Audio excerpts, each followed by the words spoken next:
আল্লাহর কথা মানুষের পরিবর্তনের জন্য। এই কোরআনের কথাগুলো আমাদের জিন্দেগি বদলাবার জন্য। মসজিদে জুমার নামাজে প্রত্যেক জুমায় বয়ান হয়।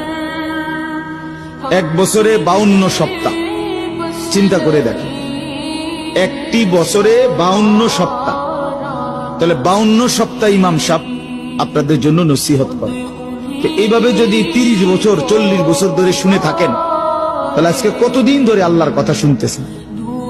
বছরে 52, তো এভাবে 40 বছর, এভাবে 30 বছর, এভাবে 50 বছর। অথচ এত লম্বা সময় আল্লাহর কথা শুনবার পরেও এখনো মিথ্যা বলা ছাড়তে পারলেন না। এত লম্বা সময় আল্লাহর কথা বলা শুনবার পরেও বিড়ি সিগারেট খাওয়ার অভ্যাসটা ছাড়তে পারলেন না। এত লম্বা সময় আল্লাহর কথা শুনবার পরেও চা দোকানের আড্ডা বন্ধ করতে পারলেন না।